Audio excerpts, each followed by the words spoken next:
దేవుని యొక్క వాక్యం వినటానికి చేరి వచ్చారు. ప్రభు ఆయన సన్నిధిలో ఉంటున్న మేళ్ళ చేత మిమ్మల్ని తృప్తిపరచుదురుగాక. గత కొన్ని వారాలుగా కాల నియమములు, ఇంగ్లీష్లో డిస్పెన్సేషన్ అని అంటారు, కాల నియమములు లేక యుగములు అనే అంశం మీద కొన్ని మాటలు మనం ధ్యానించచ్చు ఉన్నాం. దేవుని యొక్క వాక్యం సరైన విధంగా అర్థం చేసుకోవాలి అంటే ఖచ్చితంగా ఈ 10 కాల నియమముల గురించి దేవుని ప్రజలు తెలుసుకొని ఉండాలి. బైబిల్ ఎవరు చదివినా కూడా బైబిల్ అర్థం కావాలి అంటే ఖచ్చితంగా డిస్పెన్సేషన్, యుగములు, కాలము, నియమములు అనే కాలాల గురించి, కాల నియమముల గురించి తెలుసుకొని ఉండాలి. గత వారంలో, అంతకుముందు వారంలో దూతల కాల నియమము, రెండవది అజ్ఞాన కాల నియమము గురించి గత వారంలో మనం ధ్యానించాం. అజ్ఞాన కాల నియమంలో దేవుడు మానవుని సృజించాడు. మానవునికి ఇచ్చినటువంటి 7 ఆశీర్వాదాలు మానవుడు ఏదైనా తోటలో సమృద్ధిగా ఆశీర్వాదకరంగా అనుభవిస్తున్నటువంటి దినాలు. కానీ తినకూడని పండ్లు తిని దేవుని యొక్క మాట విననందువలన మానవుడు పొందుకున్నటువంటి 7 ఆశీర్వాదాలు పోగొట్టుకున్నాడు. అవి ఏంటో గత వారంలో మీకు చెప్పాను. ఒకటి నిత్య జీవము, రెండవది దేవుని స్వరూపము, మూడవది దేవునితో గల సహవాసం, నాలుగవది ఏలుబడి, ఐదవది దేవుని యొక్క మహిమ, ఆరవది అమర్త్యము, ఏడవది స్వాస్థ్యము అనే ఈ 7 రకములైనటువంటి ఆశీర్వాదాలు ఆనాడు ఆదాము దేవుని యొక్క మాట విననందువలన, తినకూడని పండ్లు తినుట చేత ఆత్మీయ మరణాన్ని అనుభవించినట్లుగా మనం చూసాం. ఆదాము బ్రతికే ఉన్నాడు కానీ ఆత్మీయంగా చనిపోయాడు. కాబట్టి అది అజ్ఞాన కాలంలో జరిగినటువంటి సంగతులు. ఈ పూట మనస్సాక్షి కాల నియమము గురించి మనం తెలుసుకుందాం. ప్రభువే మనకు బోధించుదురుగాక. మూడవది మనస్సాక్షి కాల నియమము. మనస్సాక్షి కాల నియమము మనుషుడు పడిపోయినది మొదలుకొని మోషే వరకు గల కాలాన్ని మనస్సాక్షి కాల నియమము అంటారు. ఆదాము మొట్టమొదటి మనుషుడు దేవుని యొక్క ఆశీర్వాదాలు పొందుకున్నాడు, అవి పోగొట్టుకున్నాడు. మనుషుడు పడినది మొదలుకొని మోషే వరకు ఉన్నటువంటి కాలాన్ని మనస్సాక్షి కాలము అని అంటారు. ఈ మనస్సాక్షి కాలంలో మనుషులు వాళ్ళ మనస్సాక్షిని ఆధారం చేసుకొని జీవిస్తూ ఉండేవాళ్ళు. వాళ్ళ మనస్సాక్షి వాళ్లకు బోధించుతూ ఉండేది. ఇది కరెక్ట్ అంటే కరెక్ట్గానే అలా నడిచేవాళ్ళు. మనస్సాక్షి ఇది చెడు అన్నప్పుడు చెడు కాబట్టి ఇలా నడవకూడదు అని వాళ్ళ మనస్సాక్షి బోధించినప్పుడు ఆ విధంగానే చెడుతనాన్ని అవాయిడ్ చేసేవాళ్ళు. తద్వారా మరణాన్ని పొందకుండా దేవుని ప్రజలు కాపాడబడుతూ ఉండేవాళ్ళు. కనుక మనుషుడు పడినది మొదలుకొని మోషే వరకు గల కాలాన్ని మనస్సాక్షి కాల నియమం అని అంటారు. వారి యొక్క తలంపులు ఒకదాని మీద ఒకటి తప్పు మోపుచ్చు లేక తప్పు లేదని చెప్పుచ్చు ఉన్నప్పుడు అదేవిధంగా వాళ్ళు నడిపించబడుతూ వచ్చారు. వాళ్ళలో హేబేలు ఉన్నాడు, హానోకు వ్యక్తి గురించి చదువుతూ ఉన్నాం, నోవాహు గురించి చదువుతూ ఉన్నాం. ఆ తర్వాత అబ్రహాము, ఇస్సాకు, యాకోబు, యోసేపులు, వీరందరూ కూడా మనస్సాక్షి కాలంలో జీవించుచు ఉన్న నీతిమంతులు. వాళ్ళ మనస్సాక్షి వాళ్ళకి బోధించుచు ఉన్నది నీతిమంతులుగా జీవించాలి అన్నప్పుడు అలాగే జీవించేవాళ్ళు. కొందరి మనస్సాక్షి వాళ్ళు చేసేది కరెక్ట్ అనుకున్నప్పుడు, తప్పుగా భావించినప్పుడు ఆ మనస్సాక్షిని ఆధారం చేసుకొని వాళ్ళు మంచి చేసినా మేలు జరిగేది, కీడు చేసినప్పుడు దానికి తగిన శిక్ష కలుగుతూ ఉండేది. బైబిల్ గ్రంథంలో రోమీయులకు రాసిన పత్రిక 5వ అధ్యాయము 12వ వాక్యాన్ని మీరు చూడండి. రోమీయులకు రాసిన పత్రిక 5వ అధ్యాయం 12వ వాక్యములో ఇట్లుండగా ఒక మనుషుని ద్వారా పాపము ద్వారా మరణమును లోకములో ఎలాగూ ప్రవేశించెనో అలాగుననే మనుషులందరూ పాపము చేసినందున మరణము అందరికీ సంప్రాప్తమాయును అని అక్కడ మనం చదువుతూ ఉన్నాం. మనస్సాక్షి కాలం నియమంలో జరిగినటువంటి కార్యాలు ఏంటంటే, ఒక మనుషుని ద్వారా పాపము ద్వారా మరణమును లోకములో ఎలాగూ ప్రవేశించనో అలాగునని మనుషులందరూ పాపము చేసినందున మరణము వారందరికీ సంప్రాప్తమాయును. ఇది మనస్సాక్షి కాల నియమంలో మనుషుల యొక్క పరిస్థితి. 14వ వాక్యాన్ని కూడా మీరు చూడండి. అయినను ఆదాము చేసిన అతిక్రమమును బోలి పాపము చేయని వారి మీద కూడా ఆదాము మొదలుకొని మోషే వరకు మరణము ఏలెను. ఆదాము రాబోవానికి గుర్తై ఉండెను అని వ్రాయబడి ఉంది. అక్కడ మీరు నోట్ చేసుకోండి. ఆదాము మొదలుకొని మోషే వరకు ఉన్నటువంటి కాల నియమమును మనస్సాక్షి కాల నియమము అంటారు. ఆదాము చేసిన అతిక్రమమును పోలి పాపము చేయని వారి మీద కూడా ఆదాము మొదలుకొని మోషే వరకు మరణము ఏలెను. ఆదాము రాబోవానికి గుర్తై ఉండెను అని రాయబడి ఉంది. మనుషుడు పడినది మొదలుకొని మోషే వరకు ఉన్నటువంటి కాలాన్ని మనస్సాక్షి కాల నియమము అని అంటారు. ఈ మనస్సాక్షి కాల నియమములో ఆదాము చేసిన అతిక్రమమును పోలి పాపము చేయని వారి మీద కూడా శిక్ష, అంటే వాళ్ళు నీతిమంతులుగా జీవిస్తే శిక్ష నుండి తప్పించబడుతూ ఉండేవాళ్ళు, అనీతిమంతులుగా జీవిస్తే అనీతిని బట్టి శిక్ష నుండి తప్పింపబడుతూ ఉండేవాళ్ళు. రోమీయులకు రాసిన పత్రిక 2వ అధ్యాయము 15వ వాక్యాన్ని కూడా మీరు చూడండి. రోమీయులకు రాసిన పత్రిక 2వ అధ్యాయం 15వ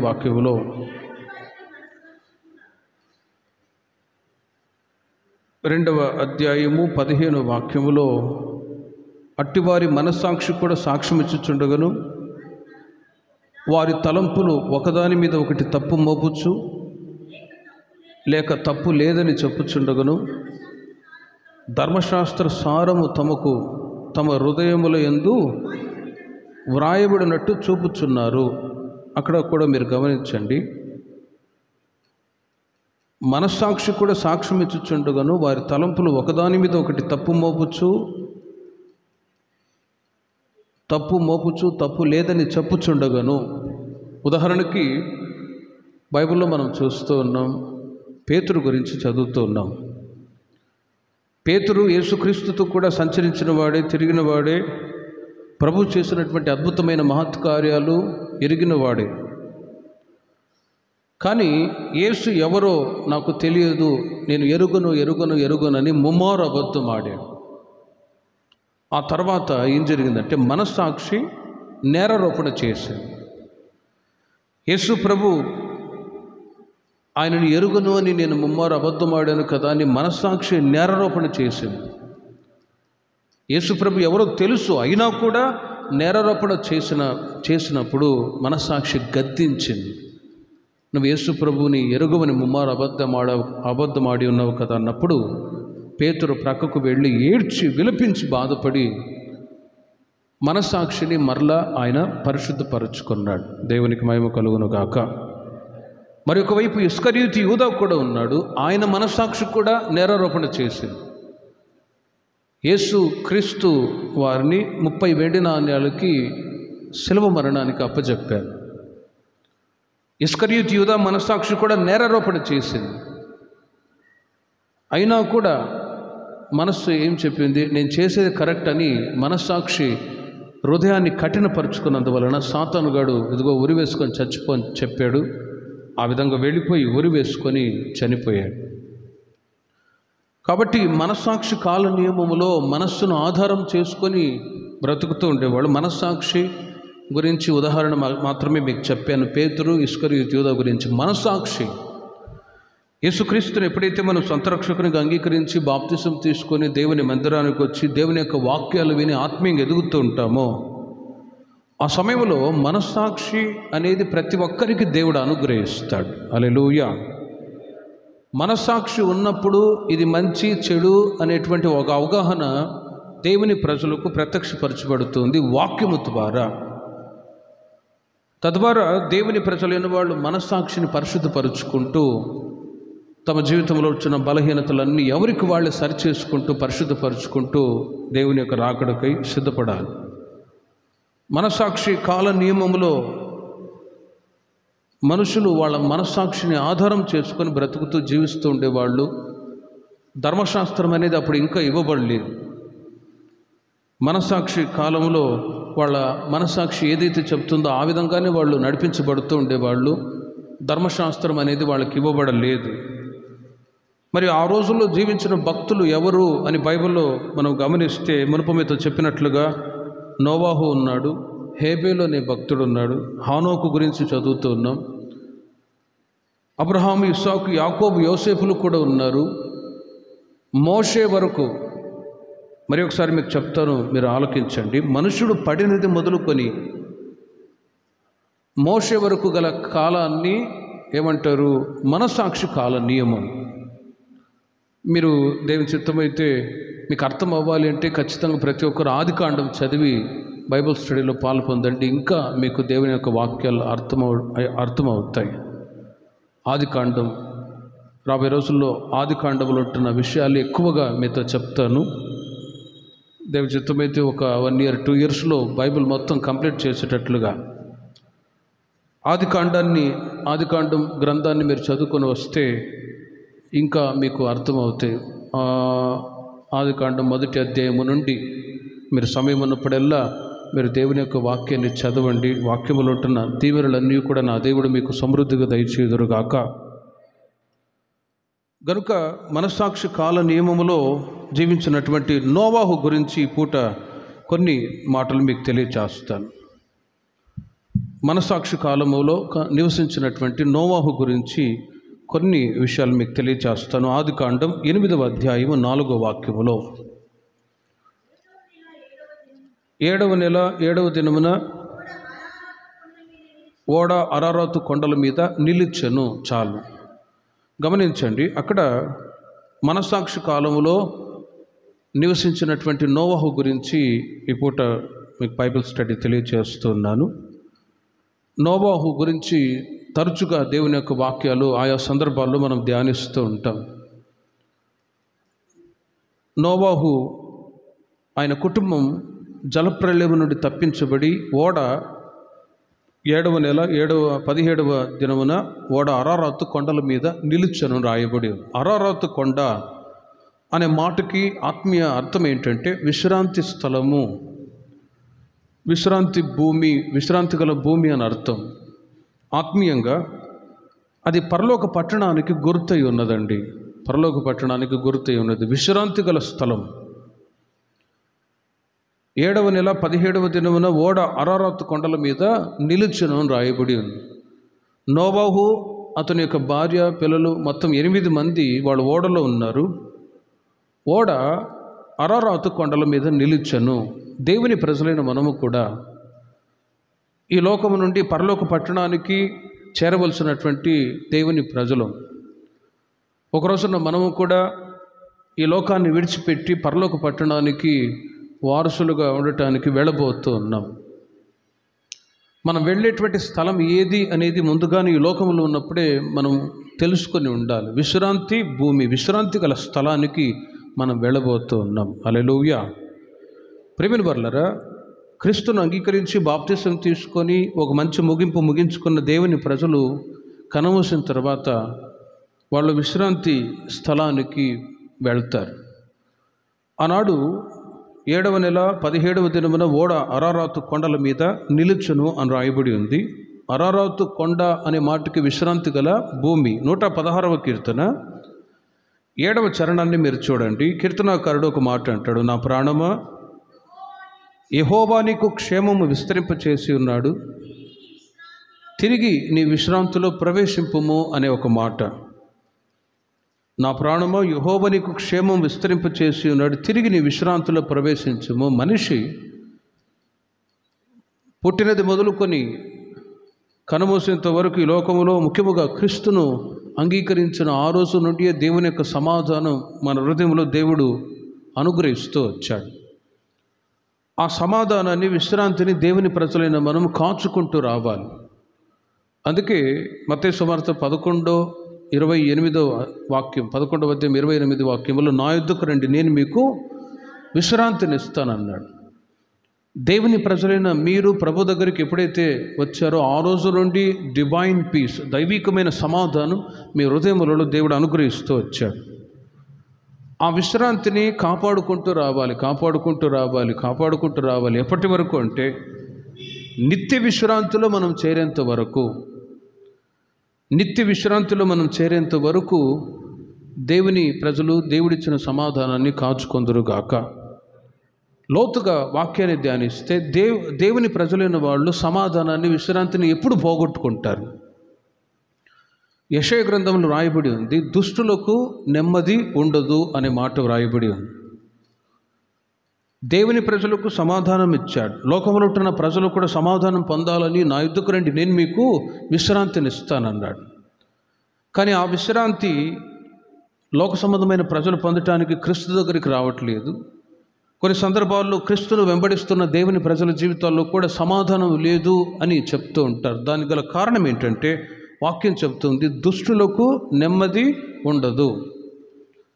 మరి విశ్రాంతి దేవుని ప్రజలైన వాళ్ళు అనుభవించాలి అంటే, దేవుని ప్రజల జీవితాల్లో దుష్టత్వానికి కారణమైనటువంటి ఆ స్వభావాలు ఏవైతే ఉన్నాయో అవన్నీ కూడా దూరపరచబడాలి. కోపము, ద్వేషము, పగ, ఈర్ష, ఇంకా లోక సంబంధమైన చెడు కార్యాలు ఉండటం ద్వారా మనిషికి సమాధానం లేదు, విశ్రాంతి లేదు. ఉదాహరణకి ఒక దొంగ ఉన్నాడు. వాడు దొంగతనం చేసి ఆ డబ్బుతో బ్రతుకుతూ ఉన్నప్పుడు సమాధానం ఉంటుందా అంటే ఉండదు.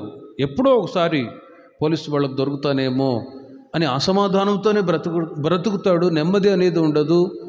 అసమాధానమే, దుఃఖమే మిగిలిపోతుంది. అదే ఆ వ్యక్తి దొంగతనం చేయకుండా చెడుతనానికి దూరంగా ఉండి మంచితనాన్ని హత్తుకొని ఓ మంచివాడుగా పిలువబడ్డప్పుడు ఆ వ్యక్తి ఎల్లప్పుడూ సమాధానంగానే ఉండునుగాక. మీరు అర్థం చేసుకోండి, దేవుని ప్రజల జీవితాల్లో కూడా సమాధానం ఎప్పుడు ఎలుబడి చేస్తుందంటే, దైవికమైన స్వభావాలు దేవుని ప్రజలైన మనం కలిగి ఉన్నప్పుడే దేవుని యొక్క సమాధానం మన హృదయంలో నివసిస్తూ ఉంది.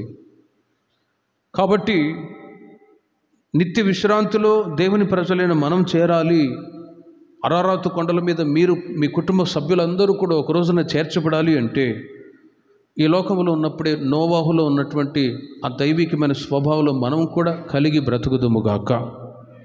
ప్రేమిన వర్లరా, నోవాహులో 7 రకములైనటువంటి స్వభావాలు ఉన్నాయి. నిత్య విశ్రాంతిలో దేవుని ప్రజలైన మనం చేరాలి, ఈ లోకంలో ఉన్నప్పుడే సమాధానాన్ని అనుభవించాలి అంటే మనలో డివైన్ క్యారెక్టర్స్, దైవికమైన స్వభావాలు ఉండాలి. ఇంకా లోతుగా మీకు చెప్పాలి అంటే, మీరు ఆశీర్వదించబడాలి అంటే, ఈరోజు వరకు మీ కుటుంబాలు దీవిస్తున్నారంటే మీలో ఉంటున్న మంచితనాన్ని దేవుడు చూసి ఆశీర్వదిస్తూ ఉన్నాడు. బయట ఉన్న పర్సనాలిటీని చూసి దేవుడు ఆశీర్వదించలేదు. మనలో ఉంటున్న మంచి సుగుణాలను బట్టి దేవుడు ఆశీర్వదిస్తాడు. కనుక నిత్య విశ్రాంతిలో చేరేంత వరకు దేవుని ప్రజలైన మనం క్రీస్తులో ఉంటున్న స్వభావాలు, మంచి స్వభావాలన్నీ కూడా మనం జాగ్రత్తగా కాచుకుంటూ దేవుడిచ్చిన రక్షణ, బాప్తిస్మపు అనుభవం, సంఘ సహవాసం, దేవుని యొక్క వాక్యము, ప్రార్థన, దైవభక్తి, వీటిని కాచుకుంటూ దైవభక్తులు ఎదిగే కొలది నిత్య విశ్రాంతిలోనికి మనము కూడా ఒక రోజున చేర్చబడదుము గాక. విశ్రాంతిని పోగొట్టుకోవడానికి గల కారణం స్వభావాల్లో మార్పు లేనందువలననే. ఉదాహరణకి ఓ దొంగ ఉన్నాడు, ఓ వ్యభిచారి ఉన్నాడు. లోక సంబంధమైన కార్యక్రమాల్లో జీవిస్తున్న వ్యక్తికి దెర్ ఇస్ నో పీస్, సమాధానం అనేది ఉండదు. కనుక ఆనాడు నోవాహు, అతని యొక్క పిల్లలు, కుటుంబ సభ్యులు మొత్తం 8 మంది వాళ్ళు ఓడలో ప్రవేశించి, ఓడ 7వ నెల 17వ దినమున అరారాతు కొండల మీద నిలిచింది అంటే నోవాహులో 7 రకములైనటువంటి స్వభావాలు ఉన్నాయి. అవి ఏంటో మనం ధ్యానించి వాక్యానుసారంగా మనం జీవించి మనము కూడా దేవుడిచ్చిన ఆ విశ్రాంతి స్థలానికి సిద్ధపరచబడదుముగాక. ఆదికాండం 25వ అధ్యాయము 29వ వాక్యాన్ని మీరు చూడండి. మొదటిగా నోవాహులో ఉన్నటువంటి మొదటి స్వభావం 5వ అధ్యాయం 29వ వాక్యములో, యెహోవా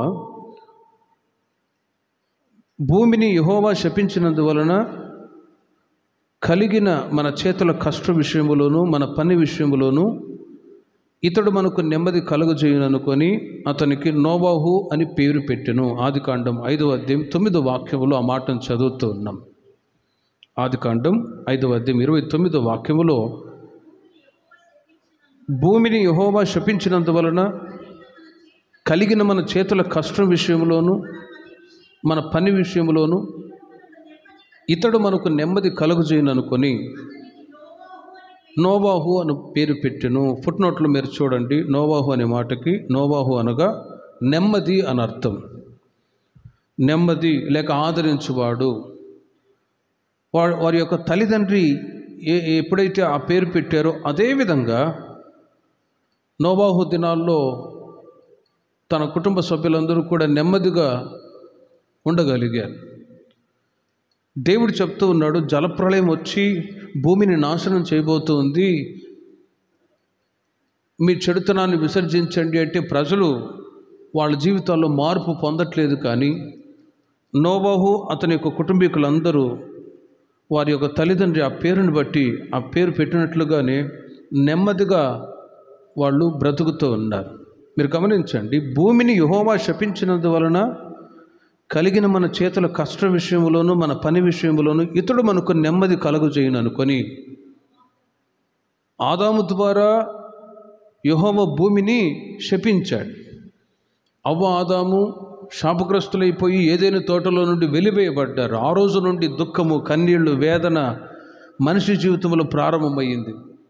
నోవాహు దినాల్లో వచ్చేసరికి నోవాహు పుట్టినప్పుడు వారి యొక్క తల్లిదండ్రి భూమిని యెహోవా శపించినందువలన కలిగిన మన చేతుల కష్ట విషయంలో మన పని విషయంలో ఇతడు మనకు నెమ్మది కలుగజేయును అనుకొని, నోవాహు అనే మాటకి నెమ్మది లేక ఆదరించువాడు అని అర్థం. ప్రియమైన వారలారా, లోతుగా ఈ వాక్యాన్ని మనం ధ్యానించినప్పుడు నోవాహు పేరు మాత్రమే ఉంది,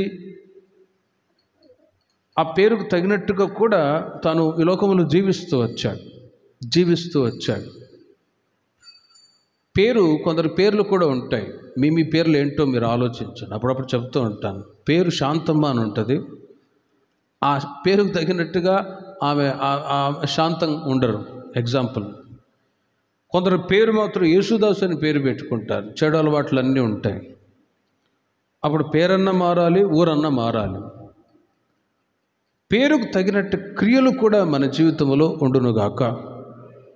సమాధానమ్మ అని పేరు ఉంటుంది, ఆ పేరుకు తగినట్టుగా సమాధానమే ఉండాలి. వరాలమ్మ అని పేరు ఉంటుంది, ఆ పేరుకు తగినట్టుగా వరాలు ఉండాలి బై ప్రేయర్, ప్రార్థన ద్వారా. ఇలా మీ పేర్లు ఏంటో ఆలోచించండి. మీ తల్లిదండ్రి ఏ పేర్లు మనకు పెట్టారో మనమే ఆలోచించుకొని ఆ పేరుకు తగినట్టుగా క్రియలు కూడా మనలో ఉండునుగాక. బైబిల్లో యాకోబు రాసిన పత్రిక 2వ అధ్యాయము 15-16 వాక్యాలు కూడా మీరు చూడండి. నాకు విశ్వాసం ఉంది అని చెప్తే ప్రయోజనం ఉండదు, క్రియలు లేని విశ్వాసం మృతము అని వ్రాయబడి ఉంది. మీరు గమనించండి, అక్కడ సహోదరైనను దిగంబరులై ఆనాటికి భోజనము లేక ఉన్నప్పుడు మీలో ఎవడైనను శరీరమునకు కావలసిన వాటిని ఇయ్యక సమాధానంగా వెళ్ళుడి, చలికాచుకునడి, తృప్తి పొందుడని చెప్పినడలు ఏం ప్రయోజనం? అలాగే విశ్వాసము క్రియలు లేనిదైతే అది ఒంటిగా ఉండి మృతమైనదగును. చూడండి, నీకు విశ్వాసం ఉన్నది, నాకు క్రియలు ఉన్నవి. క్రియలు లేకుండా నీ విశ్వాసము నాకు కనపరచుము, నేను నా క్రియల చేత నా విశ్వాసం నీకు కనపరచునని చెప్పును. క్రియలు లేని విశ్వాసం మృతము. నోవాహు అనే పేరు వారి తల్లిదండ్రులు పెట్టారు, ఎందుకంటే క్రియారూపకంగా నోవాహు ఎప్పుడైతే పుట్టాడో వీడి ద్వారా మాకు నెమ్మది కలుగుతుంది అనుకున్నారు. అలాగే దేవుడు నెమ్మదిని కలుగజేశారు వారి కుటుంబానికి. హల్లెలూయా. కాబట్టి ప్రియమైన వారలారా, ప్రభువుని నమ్ముకున్నాం, మనము కూడా ఆత్మీయంగా విశ్వాసులు, దేవుని ప్రజలు అన్నప్పుడు ఆ పేరుకు తగినట్టుగా మన జీవితాల్లో విశ్వాసం ఉంది. క్రియలు లేని విశ్వాసం మృతమని చెప్పుచూ ఉండగా క్రియారూపకంగా మన జీవితాల్లో క్రీస్తు యేసునకు కలిగిన ఆ దివ్య స్వభావాలు మనము కూడా కలిగి ఉందము గాక. ఒకటి, నోవాహు అనే మాటకి నెమ్మది అని అర్థం, ఆదరించువాడు. రెండవది, హెబ్రీయులకు రాసిన పత్రిక 11వ అధ్యాయము 7వ వాక్యాన్ని మీరు చూడండి. విశ్వాసం గలవాడు నోవాహు. విశ్వాసమును బట్టి నోవాహు అది వరకు చూడని సంగతులను గురించి దేవుని చేత హెచ్చరింపబడి భయభక్తులు గలవాడై తన ఇంటి వారి రక్షణ కొరకు ఒక ఓడను సిద్ధము చేసెను. అందువలన అతడు లోకం మీద నేరస్థాపన చేసి విశ్వాసమును బట్టి కలుగు నీతికి వారసుడాయున రాయబడి ఉంది. ఈ వాక్యంలో మీరు గమనించండి. ఒకటి, నోవాహు నెమ్మది ఆ మాట ప్రకారమే తను జీవిస్తూ ఉండేవాడు. రెండవది, నోవాహు విశ్వాసం కలిగిన వాడు. విశ్వాసం అనగా నిరీక్షింపబడే వాటి యొక్క నిజ స్వరూపము. What is the meaning of faith? 11వ అధ్యాయం హెబ్రీయులకు రాసిన పత్రిక 11వ అధ్యాయం 1వ వాక్యములో విశ్వాసం అన్నది నిరీక్షింపబడు వాటి యొక్క నిజ స్వరూపము. ఈ మైక్ ఉంది, ఇది లేదు అని అనుకుంటాను, ఉంది అన్నట్లుగా విశ్వసించడమే. దేవుడు ఏదైనా కార్యం చేయబోతూ ఉన్నాడు. అందుకే మనం ఏదైనా ఒక ప్రార్థన చేసినప్పుడు దేవుడు అనుగ్రహించినందుకు స్తోత్రం చెప్దామని నెక్స్ట్ మనం స్తోత్రాలు చెప్తాం. మనం ఏదైతే ప్రభు దగ్గర అడుగుతామో మీరు పొంది ఉన్నారని నమ్ముడి, అప్పుడు అవి మీకు అనుగ్రహించబడను. కాబట్టి నోవాహు ఆనాడు విశ్వాసం కలిగి జీవిస్తూ ఉన్నాడు. దేవుడు చెప్పాడు, ఇదిగో 40 రోజులు భూమి మీద వర్షాన్ని కురిపించబోతూ ఉన్నాను, ఎడతెరిపి లేకుండా వర్షం రాబోతుంది అన్నప్పుడు ప్రభు చెప్పిన ప్రతి మాటని నోవాహు విశ్వసిస్తూ ఉండేవాడు, నమ్ముచూ ఉండేవాడు. కాబట్టి దేవుని ప్రజలైన మనము కూడా లోకములో ఉన్నప్పుడు, ఈ లోకములో ఉండగా వాక్యం చెప్తుంది, విశ్వాసం లేకుండా దేవునికి ఇష్టలే ఉండుట అసాధ్యము. విశ్వాసమే చాలా ముఖ్యం. యేసుక్రీస్తు వారు కూడా ఆయన ఎద్దుకు వచ్చినప్పుడు ప్రభు అడిగింది ఒకటే, నీవు విశ్వసిస్తూ ఉన్నావా? వాళ్ళ విశ్వాసాన్ని బట్టి వాళ్ళకున్న పాపాలు క్షమించబడ్డాయి, వాళ్ళకున్న రోగాలు బాగుపడ్డాయి. కాబట్టి విశ్వాసంతో ప్రభు దగ్గర మీరు వచ్చినప్పుడు మీరు కోరుకున్నవన్నీ కూడా నా దేవుడు సమృద్ధిగా దయచేయుదురుగాక. అదే హెబ్రీయులకు రాసిన పత్రిక 11వ అధ్యాయం 7వ వాక్యములో మూడవదిగా భయభక్తులు కలిగిన వాడు. మూడవది మీరు నోట్ చేసుకోండి. నోవాహులో మనస్సాక్షి కాలంలో జీవించిన నోవాహు, ఆయనలో 7 స్వభావాలు మీకు తెలియచేస్తున్నాను. ఒకటి, నోవాహు అనే మాటకి నెమ్మది. వారి తల్లిదండ్రి నెమ్మది కలిగి జీవించారు కాబట్టి నోవాహు అని పేరు పెట్టారు. రెండవది, విశ్వాసం కలిగిన వాడు. మూడవది, దేవుని యందు భయభక్తులు కలిగిన వాడు. దేవుని యందు భయభక్తులు కలిగిన వాడు. దేవుని యందు భయభక్తులు కలిగి ఉండడము అంటే సామెతల్లో రాయబడి ఉన్నది. సామెతల గ్రంథం 1వ అధ్యాయములో మీరు గమనించండి. సామెతల గ్రంథం 1వ అధ్యాయం 7వ వాక్యములో, యెహోవా యందు భయభక్తులు కలిగి ఉండుట తెలివికి మూలము. తెలివికి మూలము. యెహోవా యందు భయభక్తులు కలిగి ఉండువారు చెడుతనము నుండి అసహించుకుంటారు అని సామెతల్లో వాక్యాలు వ్రాయబడ్డాయి. ముఖ్యంగా దేవుని యందు భయభక్తులు కలిగి ఉండడము అంటే చెడుతనానికి దూరంగా ఉండడం. యెషయా, ఇర్మియా ప్రవచన గ్రంథాల్లో చాలాసార్లు దేవుడు వారితో చెప్తూ ఉండేవాడు, ప్రజలతో, ఇశ్రాయేలు ప్రజలతో, ఇదిగో దేవుడు చూడట్లేదు అని మీ ఇష్టానుసారంగా మీరు ప్రవర్తించవద్దు, దేవుడు చూస్తూ ఉన్నాడు. మీ చెడు ప్రవర్తనని విసర్జిస్తే మిమ్మల్ని బట్టి మీ పిల్లల జీవితాలు ఆశీర్వాదకరంగా ఉంటాయి. లేకపోతే మీ యొక్క చెడుతనాన్ని బట్టి మీ పిల్లల జీవితాలు శాపగ్రస్తంగా మారిపోతాయని ప్రవక్తల ద్వారా దేవుడు హెచ్చరిస్తూ ఉండేవాడు. 99% మంచి గుణాలు ఉన్నాయి, ఒక్క పొరపాటే కదా ప్రభువా అంటే, లేదు, ఆ ఒక్క పొరపాటును బట్టి ఆ వ్యక్తి అనీతిమంతుడిగా తీర్చబడతాడు అని ఇర్మియా, ఏజ్కేల్ గ్రంథాల్లో దేవుడు చాలాసార్లు హెచ్చరించాడు. ప్రవక్తల ద్వారా దేవుడు హెచ్చరించినప్పుడు దేవుని ప్రజలైన వాళ్ళు చెడుతనానికి దూరంగా ఉండటం చేత వాళ్ళు కాపాడబడ్డారు, నీతిమంతులుగా తీర్చబడ్డారు, తద్వారా నిత్యరాజ్యానికి వారసులయ్యారు. హెచ్చరికని దేవుని యొక్క మాటని తృణీకరించి చెడుతనములో జీవిస్తూ ఉన్న ప్రజలు వారు శాపగ్రస్తులైపోయారు, అనీతిమంతులుగా ఉండటం చేత నిత్య నరకానికి ఆహుతైపోతూ వచ్చారు. ఇలా దేవుని యందు భయభక్తులు కలిగి ఉండడము దేవుని ప్రజలకు ఎంతైనా అవసరం. యెహోవా యందు భయభక్తులు కలిగి ఉన్నప్పుడు కలిగే ఆశీర్వాదాలు కూడా చాలా ఉన్నాయి. బైబిల్లో రాయబడి ఉంది. 128వ వాక్యాన్ని మీరు చూడండి. యెహోవా యందు భయభక్తులు కలిగి ఆయన త్రోవలేదు నడుచు వారందరూ ధన్యులు. ఎవరైతే దేవుని యందు భయభక్తులు కలిగి చెడుతనాన్ని విసర్జించి మంచితనాన్ని హత్తుకొని జీవిస్తారో వారు, వాక్యం చెప్తుంది, నీ చేతుల కష్టార్జితాన్ని నీవు అనుభవించదువుగాక, నీ పిల్లల్ని దేవుడు ఆశీర్వదించుదురుగాక.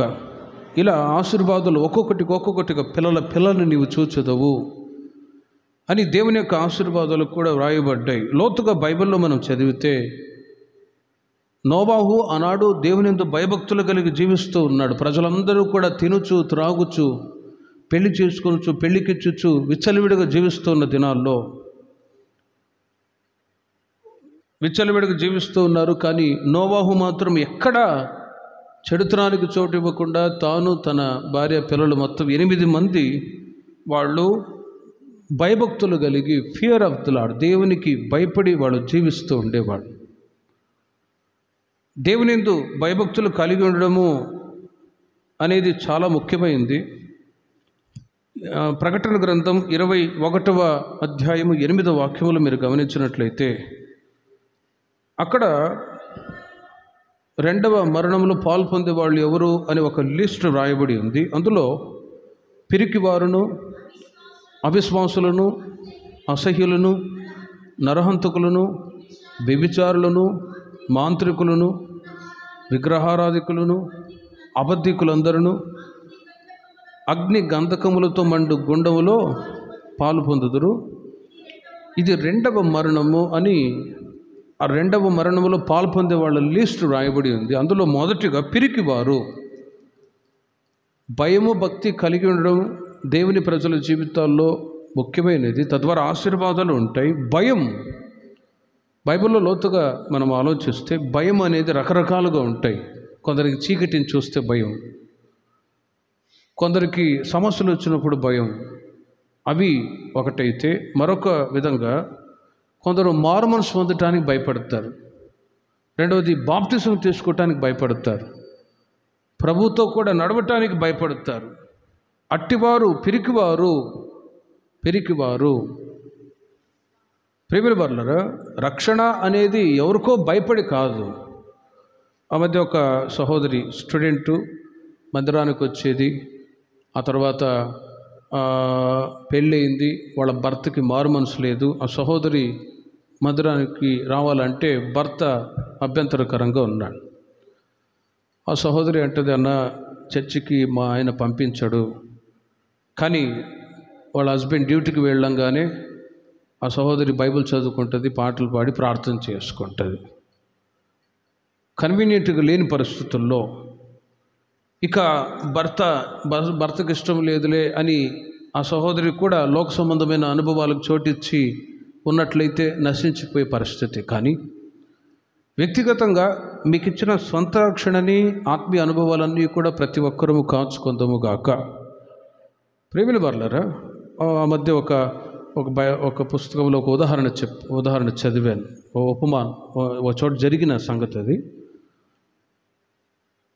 భార్య భర్త కొత్తగా పెళ్ళి, భర్త ఏమో మొదట పెళ్ళి కాకముందు చర్చికి పంపిస్తాను, మందిరానికి పంపిస్తాను, వాక్యం చదవచ్చు, బైబిల్ చదవచ్చు, నేను కూడా క్రిస్టియన్ని అని చెప్పి అబద్ధమాడి పెళ్లి చేసుకున్నాడట.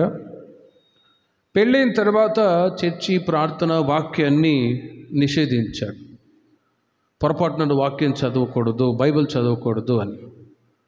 ప్రేమిల వారలారా, చిన్న వయసు నుండి ఆ యవనస్తురాలు దైవభక్తిలో ఎదుగుచు ఒక యవన కాలం వచ్చేసరికి భర్త నేను కూడా క్రిస్టియన్ అని చెప్పి మోసగించి పెళ్లి చేసుకున్నాడా, పెళ్ళైన తర్వాత ఇక భర్తకి ఇష్టం కాని పరిస్థితుల్లో చర్చి మానేసింది, ప్రార్థన మానేసింది, దేవుని యొక్క వాక్యం మానేసింది. సరే, ఇక నా భర్తకి ఇష్టం లేనప్పుడు నేను కూడా ఎందుకు ఇలా ప్రభు భక్తి ప్రార్థన అని ఈ మార్గంలో నడవడం అని అవాయిడ్ చేసి భర్తతో పాటు సినిమాకు వెళ్ళడం, లోక సంబంధమైన కార్యక్రమాల్లో ఉండిపోయేది. కొద్ది రోజుల తర్వాత ఏం జరిగిందంటే, భర్త ఇంకొక అమ్మాయితో అక్రమ సంబంధం పెట్టుకున్నాడనే సంగతి ఎరిగి ఆ యవనస్తురాలు ప్రేమిన వర్లరా సూసైడ్ చేసుకొని చనిపోయింది. చూడండి, ఓ చోట జరిగిన సంగతి అది. అందుకే వాక్యం చెప్తుంది, దేవుని ప్రజలైన మనం, మీరు కొన్నిసార్లు భర్తకు రక్షణ ఉంటుంది, భార్యకు రక్షణ ఉండదు. కానీ ఎవరి సొంత రక్షణ వాళ్ళదే. ఆ యవనస్తురాలు పూర్తిగా నా భర్తకి ఇష్టం కానప్పుడు నేనెందుకు ఇలా అని దైవ మార్గాన్ని, దేవుని యందు భయభక్తులు కలిగి ఉండే అనుభవాన్ని ఎప్పుడైతే విసర్జించిందో వెంటనే సాతానుగాడు ఎంటర్ అయ్యాడు. కాబట్టి ఎప్పుడూ కూడా దేవుని ప్రజలైన మనం ప్రభువుని విడిచిపెట్టకూడదు. మనుషులకు కాదు, దేవునికే మనం భయపడదుము గాక. కాబట్టి ఆనాడు నోవాహు అతని యొక్క కుటుంబీకులు దేవుని యందు భయభక్తులు కలిగి ప్రజలందరూ కూడా తినుచు త్రాగుచు పెళ్లి చేసుకొచ్చు పెళ్లికిచ్చుచు లోక సంబంధమైన కార్యక్రమాల్లో జీవిస్తూ విచ్చలవిడిగా ప్రవర్తిస్తూ ఉన్నా కూడా నోవాహు మాత్రం ఫియర్ ఆఫ్ ద లార్డ్, దేవుని యందు భయభక్తులు కలిగి జీవిస్తూ ఉన్నాడు, భయభక్తులు కలిగి జీవిస్తూ ఉన్నాడు. కాబట్టి ఆ జలప్రలయం నుండి ఆ కుటుంబం తప్పించబడిందండి. హల్లెలూయా. నాలుగవదిగా పేతురు రాసిన మొదటి పత్రిక 2వ అధ్యాయం 5వ వాక్యం. పేతురు రాసిన 2వ పత్రిక, యేసుక్రీస్తు ద్వారా దేవునికి అనుకూలములకు ఆత్మ సంబంధమైన పేతురు రాసిన 2వ పత్రిక 2వ అధ్యాయం 5వ వాక్యం. 2వ అధ్యాయం 5వ వాక్యాన్ని చూడండి. మరియు ఆయన పూర్వకాలమందున్న లోకమును విడిచిపెట్టక భక్తిహీనుల సమూహం మీదికి జలప్రళయం రప్పించినప్పుడు నీతిని ప్రకటించిన నోవాహును మరి 7గురిని కాపాడెను. చూడండి, 4వదిగా నోవాహు నీతిని ప్రకటించినవాడు, నీతిని ప్రకటించినవాడు. ఆయన ఒక సేవకుడు అని కాదు, తను మీలాగే దేవుని యొక్క మార్గంలో నడిపించబడుతూ ఉన్నాడు, దైవ మార్గంలో నడిపించబడుతూ ఉన్నాడు. నోవాహు దేవుని దృష్టికి కృప పొందిన వాడై దేవునితో కూడా నడుస్తూ నిందారహితంగా జీవిస్తూ ఉన్నవాడు. కానీ ఆ నోవాహు దినాల్లో దేవుడు ఆయన యొద్దకు మాత్రమే వచ్చి నీవు వెళ్ళి నీతిని ప్రకటించమంటాడు. ప్రేమిన వర్లరా, ఈ యొక్క పరిచర్యలో ఒకటి సేవకులుగా కొనసాగే అనుభవం ఒకటి, రెండవది విశ్వాసులుగా కొనసాగే అనుభవం ఒకటి, రెండవది పౌలు గారు అంటారు, మీ పిలుపుకు తగినట్టుగా మీరు నడుచుకోనండి అని. మేము సేవకులుగా ఉండటానికి పిలువబడ్డాం, మీరు విశ్వాసులుగా ఉండటానికి పిలువబడ్డారు. అందుకే యవనస్తులు ఎవరైనా బైబిల్ సెమినార్ జరుగుతుంది, సేవకు వెళ్ళాలి అన్నప్పుడు ఒక 5, 6, 7 సంవత్సరాల వరకు విశ్వాసిగా ఉండి మందిరంలో పరిచర్య చేస్తూ ఓ పిలుపు దర్శనం ఉన్నప్పుడు సెమినార్లో పాలు పొందమని చెప్తాం. వాళ్ళ ప్రేరేపణను బట్టి సెమినార్లో పాలు పొందిన తర్వాత సేవకు వస్తారు. ఆ తర్వాత అదొక అనుభవం, సేవకులుగా మార్చబడతారు. విశ్వాసులుగా ఉండి పిలువబడే అనుభవాలు వేరుగా ఉంటాయి. విశ్వాసులు దేవుని ప్రజలైన మీరు నీతి ద్వారా, అంటే వాక్యం ద్వారా మీరు రక్షించబడి బాప్తిసం తీసుకొని దేవుని ప్రజలుగా మారిన తర్వాత మీరు కూడా ఇతరులకి నీతిని చెప్పి వాళ్ళను కూడా మీరు మందిరానికి తీసుకొని వచ్చేదరుగాక. ఆ మధ్య సామెలను కూడా గోవాలో నేను ఉన్నప్పుడు పిలిపించాను వాక్యం చెప్పటానికి. అప్పుడు ఒక మాట అన్నారు మెసేజ్లో, గొర్రెని కనాలి, కాపరి కనడు అని. గొర్రెని కనాలి, గొర్రెని కనడు అని. అంటే మీకు తెలిసిన బంధువులకి, రక్త సంబంధికులకి, ఇరుగు పొరుగు వాళ్ళకి సాధ్యమైనంతవరకు మీ సాక్ష్యాన్ని చెప్పి దేవుని యొక్క వాక్యాన్ని ప్రకటించి వాళ్ళను కూడా మీరు మందిరానికి తీసుకొని రావాలి. అది నీతిని ప్రకటించడము అంటే, నీతిని ప్రకటించడం. కాబట్టి ఆనాడు నోవాహు పూర్వకాలమందు లోకమును విడిచిపెట్టక భక్తిహీనుల సమూహం మీదకి జలప్రళయం రప్పించినప్పుడు నీతిని ప్రకటిస్తూ ఉన్నాడు. ఇదిగో భూమి మీదకి జలప్రళయం రాబోతుంది, మీరు మారుమనసు పొందండి, చెడుతనాన్ని విసర్జించి మంచితనాన్ని హత్తుకొని బ్రతకండి అని నీతిని ప్రకటిస్తూ ఉన్నాడు. కానీ ఒక చెవిన వింటూ ఉన్నారు, ఒక చెవిన వదిలేస్తూ ఉన్నారు. కానీ వాక్యాన్ని, నీతిని ప్రకటించడం మానలేదండి నోవాహు. హల్లెలూయా. వాక్యాలు ప్రకటింపబడుతూనే ఉన్నాయి. వాక్యం అనేది ఎప్పుడూ కూడా వ్యర్థమైపోదండి. ఏదో ఒక రోజున ఆ వాక్యం క్రియ జరుగునుగాక. వాక్యం ఖచ్చితంగా క్రియ జరుగుతుంది. ఆ మధ్య చాలా సంవత్సరాల క్రితం వాక్యాలు ఒక అతను ఓ పేపర్లో రాసి ఒక చిన్న పడవలాగా బోట్ లాగా తయారు చేసి నీళ్ళలో వదిలేస్తాడట. ఆ నీళ్ళలో వదిలేస్తే ఎంతో దూరం వెళ్ళిపోయి ఇంకో ప్రాంతంలో ఉంటున్న ప్రజలకు ఆ వాక్యాలు అవి అంది చదివి వాళ్ళు మారుమనసు పొందారు. చైనా దేశంలో కూడా ఆ మధ్య మీకు చెప్పాను, ఒక వ్యక్తి, ఒక ఎవాంజలిస్టు చైనా దేశానికి వెళ్ళాడు చాలా సంవత్సరాల క్రితం. ఆ ప్రాంతంలో దేవుని యొక్క వాక్యం, బైబిల్ తీసుకొని వెళ్ళటానికి అలో లేదు. ఎయిర్పోర్ట్లో చెకింగ్ చేసే సమయంలో మొత్తం ఆ బైబిల్ని తీసి పక్కన ఇసురుగొట్టారు, బట్టలు మాత్రం ఇచ్చి పంపించేశారు. మరి ఆయన ఏ విధంగా చెప్పాలి? వాక్యాలు హృదయంలో, మనసులో భద్రపరచబడ్డాయి కాబట్టి ఆ వాక్యాలు వెళ్ళి ఆ చైనా దేశంలో ప్రజలు ప్రకటిస్తే ఆ చైనా ప్రాంతంలో సగానికి సగం దేశమే మారిపోయింది. హల్లెలూయా. చూడండి, మనసులో నీతి, దేవుని యొక్క మాటలు ఉండట చేత.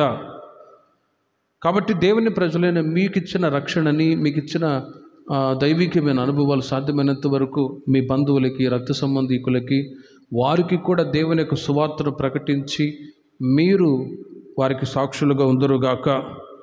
యెషయా గ్రంథం 52వ అధ్యాయము 7వ వాక్యములో ఎవరైతే నీతిని ప్రకటిస్తారో, దేవుని యొక్క వాక్యాన్ని ప్రకటిస్తారో అట్టివారు ఎలా ఆశీర్వదించబడతారో మీరు చూడండి. సువార్త ప్రకటించవచ్చు, సమాధానము చాటించవచ్చు, సువర్తమానము ప్రకటించవచ్చు, రక్షణ సమాచారము ప్రచురించు వాని పాదములు నీ దేవుడు ఏలుచున్నాడని సియోనుతో చెప్పుచున్న వాని పాదములు పర్వతముల మీద ఎంతో సుందరములై ఉన్నవి. ఎవరైతే నీతిని ప్రకటిస్తారో, సమాధాన సువార్తను ప్రకటిస్తారో వాని పాదములు పర్వతముల మీద ఎంతో సుందరములై ఉన్నవి. పర్వతములు అంటే ఫ్రమ్ జాయిన్, సియోన్, ఉన్నతమైన స్థలములలో వారు ఆశీర్వాదకరంగా ఉంటారు అని. కాబట్టి ప్రియమైన వర్లరా, దేవుడు మీకు ఇచ్చిన రక్షణని మీరు కూడా ఇతరులకి దేవుని యొక్క వాక్యాలు చెప్పి సాధ్యమైనంత వరకు వారికి నీతిని ప్రకటించువారుగా ఉందరుగాక. నోవాహు ఆ విధంగా వెళ్ళి నీతిని ప్రకటిస్తూ వచ్చాడు. ఎన్ని సంవత్సరాలైనా వాళ్ళు వినలేదు. కానీ ఆ నీతి వాక్యం తన కుటుంబాన్ని రక్షించింది. అందుకే ఈ బైబిల్ స్టడీ, దేవుని యొక్క వాక్యాలు ఒకటి ముందుగా మీ కుటుంబాలని, మీ ఆత్మీయ జీవితాలని బలపరచునుగాక. దేవుని యొక్క వాక్యాలు, ఉపదేశాలు ఇవన్నీ మొదట మనల్ని బలపరచడానికే దేవుడు ఇస్తాడు. రెండవది ఇతరులకు ప్రకటించటానికే. కనుక ఒకటి, నోవాహు అనే మాటకి నెమ్మది అని అర్థం. అదేవిధంగా నెమ్మదిని కలుగజేసే వ్యక్తిగా ఉన్నాడు. నోవాహు విశ్వాసం కలిగినవాడు. మూడవది దేవునియందు భయభక్తులు కలిగినవాడు. నాలుగవది నీతిని ప్రకటించినవాడు. ఐదవది తన వారిని సిద్ధపరుచుకున్నవాడు. ఆదికాండం 7వ అధ్యాయం 1వ వాక్యం. యెహోవా ఈ తరము వారిలో నీవే నా ఎదుట నీతిమంతుడు అయినట చూచితిని గనుక నీవును నీ ఇంటి వారును ఓడలో ప్రవేశించుడి అని వ్రాయబడి ఉంది. చూడండి, దేవుడు చెప్తూ ఉన్నాడు, ఇదిగో భూమి మీదకి జలప్రళయం రాబోవచ్చు ఉన్నది. ఎందుకు భూమి మీద దేవుడు జలప్రళయాన్ని రప్పిస్తూ ఉన్నాడంటే, ఆదికాండం 6వ అధ్యాయము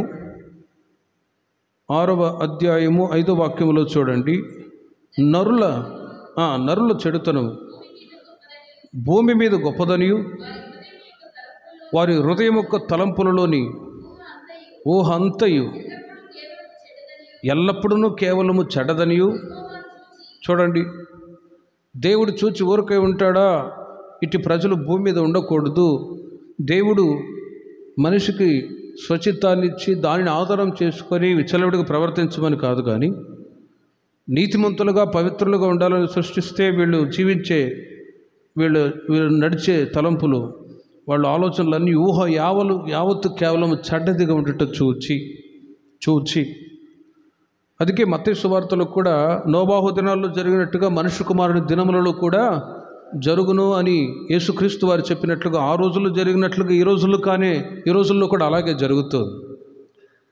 ఈ రోజుల్లో కూడా నిన్నటి రోజున ఒక న్యూస్ ఏంటంటే, ఒక వ్యక్తి ఒక కుటుంబంలో ఆయనకి 2 భార్యలు ఉన్నారు, 1 పిల్లలు, సొంత కూతురు మీదే అత్యాచారం చేయబోయాట. ఆ 2 భార్యలు రోకలు తీసుకొని కొట్టి చంపేశారు. ఇప్పుడు కేసే లేదు ఇక. చూడండి ఎంతటి భయంకరమైన దినాలు వచ్చాయో. ఇవన్నీ గమనిస్తున్నప్పుడు లోతు దినాల్లో జరిగినట్టుగానే ఈ రోజుల్లో కూడా యాజ్ ఇట్ ఈజ్ జరుగుతూ ఉంది. కాకపోతే మీరు న్యూస్ చూడట్లేదేమో, నేనైతే ప్రసంగాన్ని పనికొస్తాయని చూస్తూ ఉంటాను. ఈ రోజుల్లో జరిగేటువంటి పరిస్థితులు గమనించినట్లయితే, ప్రియమైన వారు, కుటుంబాల్లో అపవిత్రత అనేది ఎంత స్ప్రెడ్ అయిపోతుందంటే, మనిషి యొక్క ఆలోచనలు కన్న కూతుర్ని కూడా చెడు ఆలోచనతో చూచే అనుభవాలు ఉన్నాయి. అందుకే యేసు ప్రభు వారు హోలీనెస్లో ఉంటున్న ఒక డెప్త్, ఒక వర్డ్ వ్రాయబడి ఉంది. ఒక స్త్రీని మోహపు చూపుతూ చూస్తేనే పాపము అన్నప్పుడు మరి ఆ హోలీనెస్కి ఎంత డెప్త్ ఇచ్చారో ఒకసారి ఆలోచించాను. కాబట్టి ఎవరికి వాళ్ళే ఈ రోజున కుటుంబాలని ప్రభు యొక్క రాకడకై సిద్ధపరచుకుందాము గాక. ఆనాడు ఈ తరము వారిలో నీవే నా ఎదుట నీతిమంతుడవు ఏంటంటే చూచితిని కనుక నీవును నీ ఇంటి వారును ఓడలో ప్రవేశించుడి. నోవాహు ఈజ్ అ రైచియస్నెస్ పర్సన్. ఇక నేనొక్కనే రాబోయే జలప్రళయం నుండి తప్పించబడాలి అనుకోలేదు, కానీ మొత్తం కుటుంబంలో ఉంటున్న 8 మంది ఎవరెవరు? ఆదికాండం 7వ అధ్యాయం 13వ వాక్యాన్ని మీరు చూడండి. ఆ దినమందే నోవాహు కుమారులకు షేమును, హామును, యాపేతును, నోవాహు భార్యయు, వారితో కూడా అతని 3 కోడండ్రును ఆ ఓడలో ప్రవేశించిరి. చూడండి, 8 మెంబర్స్, 8 మంది ఆ ఓడలో ప్రవేశించిరి. ఈ మాటకు అర్థం ఏంటంటే, నోవాహు నేనొక్కడనే కాపాడబడాలి అనుకోలేదు, కానీ తనతో ఉన్న మిగతా 7 మందిని కూడా రాబోయే జలప్రళయం నుండి తప్పించబడ వారి నిమిత్తమై ప్రార్థిస్తూ ఉన్నాడు. వారికి కూడా దేవుని యొక్క వాక్యాలు తెలియచేస్తున్నాడు. వారిని భద్రపరిచి కాపాడుతూ ఉన్నాడు. ప్రియమైన వారలారా, కుటుంబాన్ని కాపాడుకునే బాధ్యత ఇంట్లో ఉంటున్న తల్లిదండ్రుల మీదే ఉంటుందండి. తల్లిదండ్రుల మీదే ఉంటుంది. కొన్నిసార్లు అప్పుడప్పుడు మాతో అంటారు, మీరు చెప్పొచ్చు కదా మా పిల్లలకే. మీ పిల్లలు మీ మాటే వినకపోతే మా మాట వింటారు? చూడండి, మీ మాట వినకపోతే. అందుకే మొదటి జామున లేచి మీ పసిపిల్లల ప్రాణరక్షణ కొరకు మీరు ప్రార్థించండి. పిల్లలు వారు కొన్నిసార్లు కొంతమంది తల్లిదండ్రులకి పిల్లల మెంటాలిటీ కూడా తెలియదండి. అలాంటప్పుడు మేమేం చెప్పగలం? వారిని నోవాహు చూడండి, తాను మాత్రమే నీతిని ప్రకటిస్తూ నడవలేదు, కానీ నడుస్తూ ఉన్నాడు. తాను మాత్రమే కాకుండా తన కుటుంబీకులందరూ కూడా, ఓల్ ఫ్యామిలీ 8 మెంబర్స్, వాళ్ళు కూడా ఓడలో ప్రవేశించిరి. కుటుంబంలో రెస్పాన్సిబిలిటీ అనేది మెయిన్గా కుటుంబ యజమానుని మీదే ఉంటుందండి. ఆ తర్వాత యజమానురాలి మీద. వీరిద్దరే వారి కుటుంబాన్ని, పిల్లల్ని నడిపించుకునే అనుభవాలు. అందుకే జ్ఞానం కలిగిన స్త్రీ తన ఇంటిని కట్టుకొనును. పిల్లల్ని ఎలా చూసుకోవాలి, కుటుంబాన్ని ఎలా కట్టుకోవాలి, ఈ దైవికమైన జ్ఞానం అనేది ప్రభు యొద్ద పొందుకొని వాక్యం ద్వారా బై ఫోర్స్ ఏది కూడా పిల్లలకి చెప్పే రోజులు కాదు ఇవి. వారి నిమిత్తం ప్రార్థించడమే ముఖ్యం. ఆదికాండం 7వ అధ్యాయము 1వ వాక్యములో చదివినట్లుగా 13వ వాక్యాన్ని 16వ వాక్యాన్ని కూడా మీరు చూడండి. ప్రవేశించినవన్నీ దేవుడు అతనికి ఆజ్ఞాపించిన ప్రకారము సమస్త శరీరంలో మగదియు ఆడదియు ప్రవేశించును. అప్పుడు యెహోవా, చూడండి, యెహోవా ఓడలో అతన్ని మూసివేసును. డోర్ క్లోజ్ అయిపోయింది. 8 మెంబర్స్, ఫ్యామిలీ మెంబర్స్ ఉన్నారు. తనతో ఉన్న జంతువులు, అవి తనకు సంబంధించినవన్నీ కూడా లోపలికి వచ్చేసి ఓడలోనికి డోర్ క్లోజ్ అయిపోయింది. ప్రేమిన బర్లరా, ఒక్కసారి ఆలోచించండి. నీతిని తన కుటుంబం వారిని తాను సిద్ధపరుచుకున్నాడు, తన కుటుంబానికి కూడా సిద్ధపరుస్తూ ఉన్నాడు. కుటుంబం ఆశీర్వాదకరంగా ఉండటానికి యజమానురాలి పాత్ర చాలా ముఖ్యమైనది. పిల్లలు ఆశీర్వాదకరంగా ఉండటానికి యోబు గ్రంథం 1వ అధ్యాయం 5వ వాక్యంలో రాయబడి ఉన్నది. వారి విందు దినములు పూర్తి కాగా యోబు తమ కుమారులు పాపము చేసి తమ హృదయములు దేవుని దూషించురేమో అని వారిని పిలువనంపించి వారిని పవిత్రపరచి, చూడండి, అరుణోదయమున లేచి వారిలో ఒక్కొక్కరి నిమిత్తమై దహన బలి అర్పించుచు వచ్చను. ఎందుకంటే చూడండి, నిత్యము అలా చేయొచ్చు ఉండెను. ఏదో పున్నమికి అమావాస్యకు కాదు, డైలీ. మరి మీ పిల్లల క్షేమాన్ని కోరి మీరు డైలీ, ఎవ్రీడే మీరు ప్రతిరోజు ప్రార్థిస్తూ ఉన్నారా? ఓ ప్రశ్న. మీరే జవాబు చెప్పుకోండి. యోబు అరుణోదయమున లేచి తమ పిల్లల క్షేమాన్ని కోరి ప్రార్థిస్తూ ఉన్నాడు. ప్రభువా, నీకు విరోధంగా ఎక్కడైనా పాపం చేస్తారేమో. కాబట్టి యోబు వలె దేవుని ప్రజలైన మీరు మీ కుటుంబాన్ని మీరు సిద్ధపరచుకోవాలి. మిమ్మల్ని మీరు, రెండవది మీ కుటుంబాన్ని కూడా మీరు సిద్ధపరచుకుందరు గాక. మీ పిల్లల్ని, ఓన్ ఫ్యామిలీని, మీ కుటుంబ సభ్యులు ఎంతమంది ఉన్నారో వాళ్ళందరూ ప్రభు రాకడలో ఎత్తబడేటట్లుగా మీ కుటుంబాన్ని మీరు ప్రభు రాకడకి సిద్ధపరచుకుంటూ ఉండాలి, ఆత్మీయంగా ఎదిగేటట్లుగా. నేను ఒక్కడనే పరలోక రాజ్యానికి వెళ్ళాలి అనుకోలేదు, కానీ తన కుటుంబ సమేతంగా నోవాహు తన కుటుంబ వారిని కూడా సిద్ధపరుస్తూ ఉన్నాడు. ఆ సిద్ధపాటు అనేది చాలా ప్రాముఖ్యం. 6వది ఆదికాండం 6వ అధ్యాయము 21వ వాక్యాన్ని మీరు చూడండి. ఆహారంతో పోషించాడు, మరియు తినుటకు నానా విధములైన ఆహార పదార్థములను కూర్చుకొని నీ దగ్గర ఉంచుకొనము. అవి నీకును వాటికిని ఆహారం మగునని చెప్పాను. ప్రేమిని బర్లరా, ఆ 6వ అధ్యాయం 7వ అధ్యాయంలో 8వ అధ్యాయం 3 అధ్యాయాలు చదివితే నోవాహు గురించి రాయబడే సంగతులన్నీ వ్రాయబడ్డాయి. ఇప్పుడు చదివిన వాక్యాన్ని బట్టి ఓడలో 8 మంది ఉన్నారు. వాళ్ళతో పాటు కొన్ని జంతువులు ఉన్నాయి. వాటన్నిటికీ కూడా ఆహారం అవసరం. మీరు గమనించండి, 19వ వాక్యము నుండి మీరు గమనించినట్లయితే 6వ అధ్యాయం 19వ వాక్యములో, నీతో కూడా వాటిని బ్రతికించి ఉంచుకొనుటకు సమస్త జీవులలో, అనగా చూడండి, ప్రతి జాతిలో 2 చొప్పున ఓడలోనికి తేవలేను, ఉండవలేను.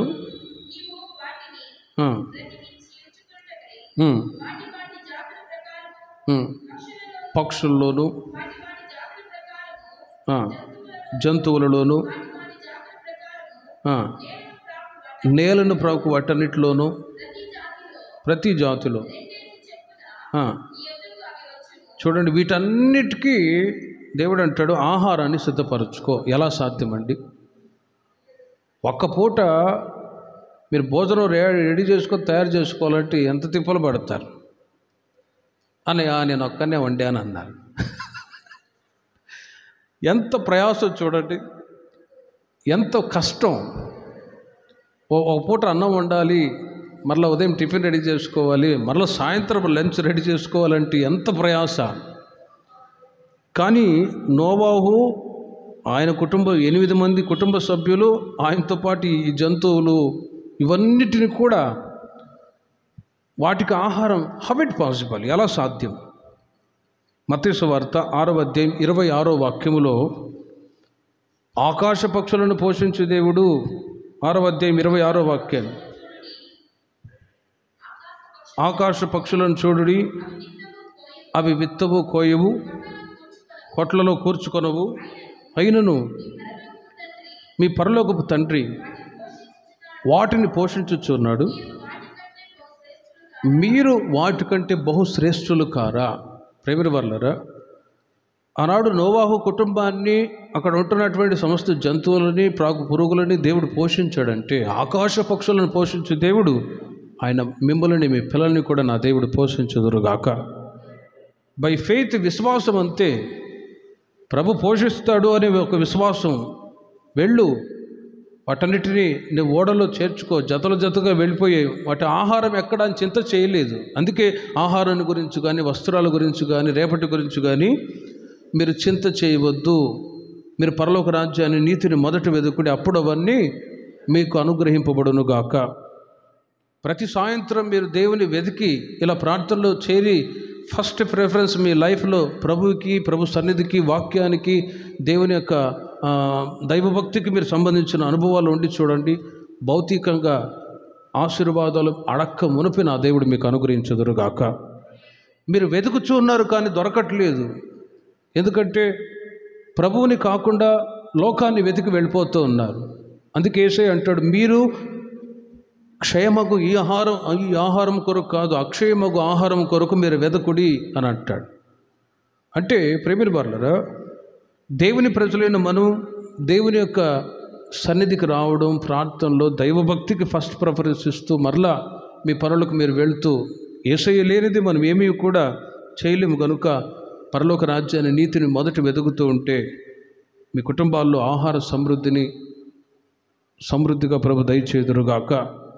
ఇంకొక విషయం ఏంటంటే, దావీదు ఒక మాట అంటాడు 37వ కీర్తన 25వ చరణంలో, బై ఎక్స్పీరియన్స్తో చెప్తున్న మాట దావీదు, నేను చిన్నవాడనై ఉంటిని, ఇప్పుడు ముసలివాడనై ఉన్నాను, అయినను చూడండి, నీతిమంతులు విడవబడుట కానీ, వారి సంతానము భిక్షమెత్తుట కానీ నేను చూచి ఉండలేదు. You are the righteousness people. మీరు నీతిమంతులై ఉండగా మిమ్మల్ని, మీ పిల్లల్ని దేవుడు సదాకాలము పోషించుదురుగాక.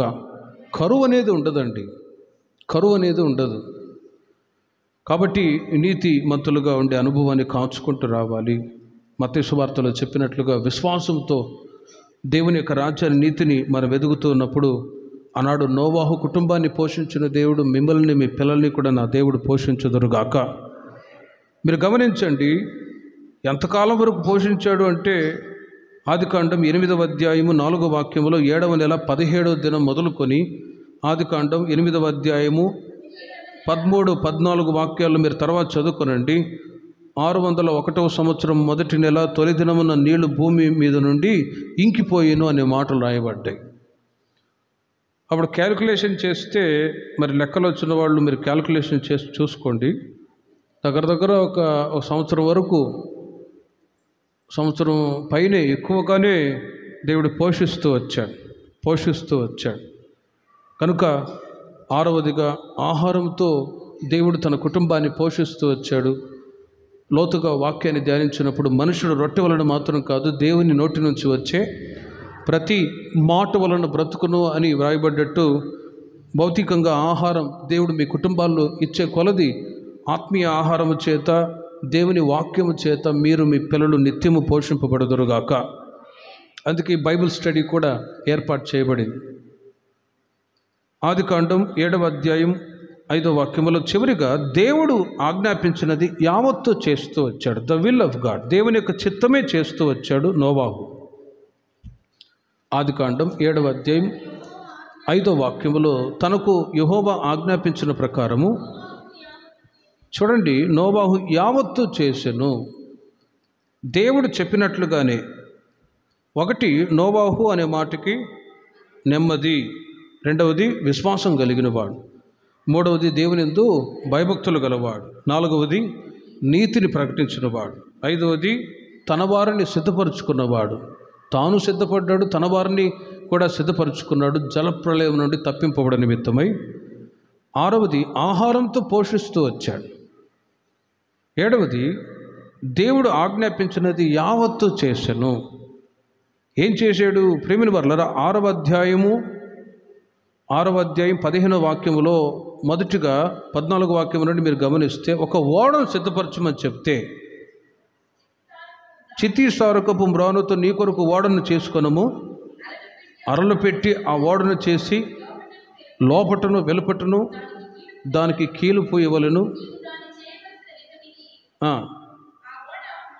చూడండి, 300 మూరల పొడవును, 50 మూరల వెడల్పును, 30 మూరల ఎత్తును గలదై ఉండవలెను. కిటికీ చేసి పైనుండి మూరడు క్రిందికి దాన్ని ముగించవలెను.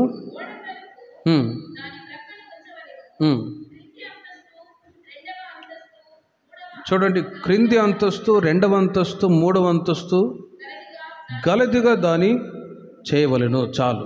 ఆ 3 వాక్యాల్లో మీరు చూడండి, బైబిల్లో ఫస్ట్ సివిల్ ఇంజనీర్ ఎవరంటే మనం ఆరాధించుచున్న దేవుడే. హల్లెలూయా. ఇంజనీర్ ఎవరు? ప్రభువే. ఇలా చేయాలి అని చెప్పి ఓ సిస్టమేటిక్గా చూడండి, ప్రభు నోవాహుతో చెప్తూ ఉన్నాడు. ఇక్కడ వ్రాయబడ్డ ఆ కొలత ప్రకారంగానే ఏదో దేశంలో అతను ఒక ఓడను సిద్ధపరిచాడట. చాలా ఎత్తు, వెడల్పు, అంతటి కొలత కలిగినటువంటి ఎత్తుగా ఉన్నటువంటి ఆ ఓడ ప్రభు నేను చేయలేను అని ఏమాత్రం చెప్పలేదండి నోవాహు. మనం ఇప్పుడు చదివినట్లుగా దేవుడు అతనికి ఆజ్ఞాపించినది యావత్తు చేశాను, అంతే. ప్రభు నువ్వు చెప్పావు కదా, చేస్తానంతే. ఇదే మాట మీరు చూడండి 7వ అధ్యాయం 5వ వాక్యంలో కూడా, తనకు యెహోవా ఆజ్ఞాపించిన ప్రకారము నోవాహు యావత్తు చేసెను. 8వ వాక్యంలో కూడా చూడండి, దేవుడు నోవాహునకు ఆజ్ఞాపించిన ప్రకారము యావత్తు చేసెను, అలాగే చేశాడంతే. 16వ వాక్యాన్ని కూడా మీరు చూడండి. చాలు. దేవుడు అతనికి ఆజ్ఞాపించిన ప్రకారము ఇక్కడ కూడా యావత్తు చేశాను. 4 times, 4 సార్లు దేవుడు చెప్పినది యావత్తు చేశాను. The will of God. ప్రేమిని వర్లరా, మనము కూడా ఈ లోకములో ఉండగా ప్రభు చిత్త ప్రకారమే మనము కూడా నడిపించబడదుము గాక. దేవుడు చెప్పినది యావత్తు చేశాడు. ఇది నా వల్ల కాదు అని ఎప్పుడు కూడా అవాయిడ్ చేయలేదండి. ఎందుకంటే దేవుని యొక్క మాట వినకుండా శాపాన్ని తెచ్చిపెట్టుకున్న ఆదాము అవ్వ గురించి తెలుసు. ఆదాము అవ్వ అందుకే శపించబడ్డారు కదా. అందుకే 5వ అధ్యాయము 29వ వాక్యములోని వాళ్ళ తల్లిదండ్రి భూమిని యెహోవా శపించినందువలన శాపం ఎందుకు కలిగింది అని ఒకవేళ వాళ్ళ పేరెంట్స్ టీచ్ చేసి ఉండవచ్చు, పిల్లలకి సంగతులు చెప్పి ఉండవచ్చు. అది మంచైనా కానీ చెడైనా కానీ ఎవ్రీథింగ్ పిల్లలు తెలుసుకొని ఉండే అనుభవం. ప్రేమిని వర్లరా, ముఖ్యముగా ఇక్కడ నోవాహు తెలుసుకొని ఉన్నాడు. ఒకవేళ ఆదాము అవ్వ ద్వారా శాపం కలిగింది, శపించబడింది భూమి అని ఎరిగి, ప్రేమిని వర్లరా, తను కూడా ఇప్పుడు జాగ్రత్త పడ్డాడు. ఈ మాటను బట్టి ఖచ్చితంగా నోవాహు ఎరిగి ఉన్నాడు. కాబట్టి ఆ శాపం నాకు కూడా రాకూడదని దేవుడు ఆజ్ఞాపించినది యావత్తు చేశాను. మొదటి అధ్యాయంలో మీరు గమనించినట్లయితే ఆదికాండం 3వ అధ్యాయము 3వ అధ్యాయము దేవుడు చెప్పిన మొట్టమొదటి మాట. 3వ అధ్యాయము 3వ వాక్యం. అయితే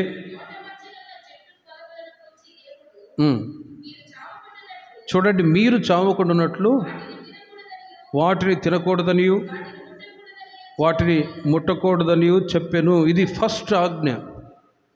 ఆ ఆజ్ఞని ఆదాము మీరారు కనుకనే, ఆదాము ఆజ్ఞను అతిక్రమించాడు కనుకనే శాపం కలిగింది అని వాళ్ళ పేరెంట్స్ ద్వారా తెలుసుకొని ఇప్పుడు తాను కూడా జాగ్రత్త పడుతున్నాడు. దేవుడు చెప్పినట్లుగానే ఓడ పని, అది ఎంత కష్టమైన ప్రయాస అయినా అది ఆ ఓడని ఒక్కడే చేసి ముగించాడు. యావత్తు చేశాడు. కాబట్టి ఈ లోకంలో మనం ఉన్నంత వరకు ప్రభు చెప్పిన మాట ప్రకారమే మనము కూడా నడిపించబడదుము గాక. యేసుక్రీస్తు వారు కూడా ఈ లోకములో తండ్రి చిత్త ప్రకారమే ఈ లోకానికి వచ్చారు. తండ్రి చిత్త ప్రకారమే కల్వారు శిలువలో ప్రాణం పెట్టారు. ప్రాణం పెట్టేటప్పుడు కూడా గెత్సెమనే తోటలో ముందుగా, తండ్రి నీ చిత్తమైతే ఈ పాత్ర నా యొద్ద నుండి తొలగించు, అయినా నా ఇష్టం కాదు నీ చిత్తమే సిద్ధించునుగాక. చూడండి, తండ్రి చిత్త ప్రకారమే కల్వారు శిలువ మరణాన్ని పొందారు. తండ్రి చిత్త ప్రకారమే మరల 3వ దినమున మరణాన్ని జయించి తిరిగి లేపబడెను. గనుక యేసుక్రీస్తు వారు తండ్రి చిత్త ప్రకారం ఈ లోకంలో నడిచినట్లుగా రోమా సంఘానికి పౌలు గారు చెప్తారు, మీరు మీ సొత్తు కాదు, విలువ పెట్టి కొనబడ్డవారు గనుక మీరు నా సొత్తు అని ప్రభు చెప్పినట్లుగా ఆయన చెప్పిన మాట ప్రకారమే, ఆయన చెప్తున్న మాటలు, వాక్యాలు మనం వింటూ ఉండగా ఆ ప్రకారమే మనం నడిపించబడుతున్నప్పుడు ఖచ్చితంగా రాబోయే ఉగ్రత నుంచి మనము తప్పింపబడి కాపాడబడదుము గాక. గనుక నోవాహు జీవితంలో 7 రకములైనటువంటి స్వభావాలు కలిగి ఉన్నాడు కనుకనే ఆదికాండం 8వ అధ్యాయము 4వ వాక్యములో మనం చదివినట్లుగా 7వ నెల 17వ దినమున ఓడ అరారాతు కొండల మీద నిలిచెను. అరారాతు కొండ అనే మాటకి విశ్రాంతి స్థలము లేక విశ్రాంతి గల భూమి అని అర్థం. దేవుని ప్రజలైన మనము కూడా నోవాహులో ఉంటున్న ఈ 7 స్వభావాలు కలిగి ఉంటేనే మనము కూడా అరారాతు కొండల మీద నిలిచి ఉందముగాక. ప్రార్థన చేసుకుందాం. ఒక మాట మీకు చెప్తాను. యోహాను రాసిన మొదటి పత్రిక 3వ అధ్యాయం 1వ వాక్యములో, మనము దేవుని పిల్లలమని పిలువబడినట్లు తండ్రి మనకు ఎట్టి ప్రేమ అనుగ్రహించను చూడుడి, మనము దేవుని పిల్లలమే. ఈ హేతువు చేత లోకము మనల్ని ఎరుగదు, ఆయనను ఎరుగలేదు. ప్రియులారా గమనించండి, ఇప్పుడు మనము దేవుని పిల్లలమే ఉన్నాము. మనము ఏమవుతామో అది ఇంకా ప్రత్యక్షపరచబడలేదు, కానీ ఆయన ప్రత్యక్షమైనప్పుడు ఆయన ఉన్నట్టుగానే ఆయనను చూతము గనుక ఆయనను పోలి ఉందమని ఎరుగుదము. ఈ మాటలు మీరు లోతుగా ఆలోచించి చూస్తే ఆత్మీయ సంతోషం కలుగుతుంది. నోవాహు జీవితంలో ఆ 8 మంది కాపాడబడి అరారాతు కొండల మీద వాళ్ళు క్షేమంగా చేరారు. మిగతా వాళ్ళందరూ కూడా జలప్రళయం చేత నాశనమైపోయారు. ఈ కుటుంబాన్ని దేవుడు క్షేమంగా అరారాతు కొండల మీద నిలిచాడు. How it possible? ఎలా సాధ్యమైందంటే ఈ నోవాహులో ఉంటున్న దైవికమైన స్వభావాలను బట్టియే అరారాతు కొండల మీద క్షేమంగా ఆ ఓడ చేరింది. ఇప్పుడు చదివిన ఈ మాటల్లో యోహాను తన పత్రికలో రాస్తారు, ప్రియులారా ఇప్పుడు మనము దేవుని పిల్లలమై ఉన్నాము. We are the children of God. మనం ఇక ఏమవుతామో ఇంకా ప్రత్యక్షపరచబడలేదు. ఆయన ప్రత్యక్షమైనప్పుడు ఆయన ఉన్నట్టుగానే, మీకు అర్థమయ్యేటట్టు ఒక మాట చెప్తాను, ఆయన ఉన్నట్టుగానే కొన్ని ఇళ్ళల్లో విజిటింగ్ చేస్తాను. ఆ మధ్య విజిటింగ్ చేస్తే వాళ్ళ అమ్మలాగే ఆ పిల్ల కూడా ఉంది. అట్లాగే వంకాయ ముఖం, జుట్టు వేసుకొని. ఇంకొక ఇంటికి వెళ్తే వాళ్ళ నాన్నలాగే అచ్చం, వాళ్ళ నాన్నలాగే అట్లాగే జెరాక్స్ కాపీ. సామెల అంటాడు జెరాక్స్ కాపీ ఇయ్యడని. అట్లాగే ఉదాహరణ మీకు చెప్తున్నాను. అంటే మీ పోలికలు మీ పిల్లల జీవితాల్లో వస్తాయి. ఆ మధ్య ఒక ఆర్సిఎం ఫాదర్ కేరళలో ఒక మీటింగ్కి వెళ్ళాను. అక్కడ ఒక కన్య మరియ గురించి ఒక ఉదాహరణ చెప్పాడు. కన్య మరియ గురించి ఎక్స్ప్లెయిన్ చేస్తున్నాడు ఇంగ్లీష్లో. ఆయన ఒక మాట చెప్తాడు ఏంటంటే, ఒక ఫ్యామిలీలో భార్య భర్త ఉన్నారు. భర్త వేరే దేశానికి వెళ్ళిపోయాడు. ప్రెగ్నెంట్ ఆ మూమెంట్లో. మొత్తానికి ఆమె వేరే ఇల్లీగల్ అఫైర్ పెట్టుకొని ప్రెగ్నెంట్ అయింది. భర్త వచ్చిన తర్వాత బాబు పుట్టాడండి అని హ్యాపీగా ఫీల్ అయ్యారు. భర్తకు తెలియదు, నా కొడుకే అని తెలియదు. మొత్తానికి తన భార్య నమ్మించింది. సరే, ఆ బాబు పుట్టి పెరిగి పెద్దవాడయ్యాడు. తల్లిదండ్రుల్లో ఉంటున్నటువంటి తండ్రిలో ఉంటున్న ఆ క్యారెక్టర్స్ తనలో లేకుండా పోయాయండి. ఆ బాబు జీవితంలో స్వభావాలు కనిపించట్లేదు. వెంటనే కుటుంబంలో గొడవలు అవుతూ ఉన్నాయి, కానీ ఎట్లో తన భార్య కవర్ చేస్తూ వచ్చింది. నెక్స్ట్ ఏం జరిగిందంటే, ఆ పిల్లవాడు పెరిగి పెద్దవాడై ఒక 16, 18 years 20 years రాగానే తండ్రిలో ఉంటున్న మంచి స్వభావాలు కాదు కానీ చెడ్డ స్వభావాలే వచ్చాయి. ఆ చెడ్డ స్వభావాలు ఉండటం ద్వారా వాళ్ళ తండ్రికి ఆమెకి ఏం అర్థం కాక, వీడు ఇంతకీ మన కొడుకేనా అని కాదా అన్నట్లు వాళ్ళు గొడవ పడుతూ ఉన్నారు. ఆ మూమెంట్లో సొంత కొడుకు తల్లిని చంపేశాడండి. ఆయన అంటారు, కుటుంబాల్లో తండ్రి యొక్క పోలికలు, తల్లి యొక్క పోలికలు, ముఖ్యంగా తండ్రి యొక్క పోలికలు, ఆ జీన్స్ చూడండి లేనప్పుడే. అలాగే మీకు ఉదాహరణ చెప్పాను, ఇలా సమాజంలో అలాంటి కార్యాలు ఎన్నో జరుగుతూ ఉన్నాయి.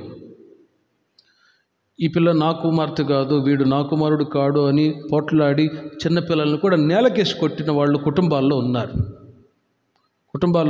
లోకంలో ఇవన్నీ తరచుగా జరుగుతూ ఉన్నాయి. నాలాగా లేడు వీడు, నా కొడుకే కాదు అని భార్యతో గొడవాడి ఒక అతను నేలకేసి కొట్టి చంపేశాడు చిన్న బాబును, పుట్టిన బాబును. ఎందుకు ఈ మాటలు చెప్తున్నానంటే, ప్రేమిన వర్లరా, తండ్రి యొక్క పోలికలు పిల్లల జీవితాల్లో రానప్పుడు ఎంత యాంగ్రీ అవుతారు చూడండి. అలాగే ఇప్పుడు మీకు అర్థమయ్యేటట్టు మాట చెప్పాను. ఇప్పుడు మనం దేవుని పిల్లలమై ఉన్నాము. మనం ఇంకా ఏమవుతామో అది ఇంకా ప్రత్యక్షపరచబడలేదు. కానీ ఆయన ప్రత్యక్షమైనప్పుడు ఆయన ఉన్నట్టుగానే ఆయనను చూతము గనుక ఆయనను పోలి ఉందము. జీసస్లో ఉంటున్న స్వభావాలన్నీ కూడా మనలో రిఫ్లెక్ట్ అవ్వాలి. హల్లెలూయా. రిఫ్లెక్ట్ అవ్వాలి అంటే ఏ విధంగా అంటే, ఇప్పుడు చదివిన డివైన్ క్యారెక్టర్స్, స్వభావాలన్నీ కూడా మనలో క్రీస్తు, అందుకే పౌలు గారు అంటారు, క్రీస్తు యేసునకు కలిగిన మనస్సు మీరును కలిగి ఉండుడి. రోజు రోజుకి క్రీస్తులో ఉంటున్న స్వభావాలన్నీ కూడా మనలో ఇప్పుడు చదివినట్లుగా నోవాహులో ఉంటున్న ఈ స్వభావాలు మీ కుటుంబాల్లో, మీ వ్యక్తిగత జీవితాల్లో కలిగి ఉన్నప్పుడు ఖచ్చితంగా నోవాహు కుటుంబం వలె రాబోయే ఉగ్రత నుంచి దేవుడు మీ కుటుంబాలని కాపాడి రక్షించుదురుగాక. ప్రార్థన చేసుకుందాం. విన్న వాక్యాన్ని బట్టి చిన్న ప్రార్థన చేసుకొని ముగించుకుందాం.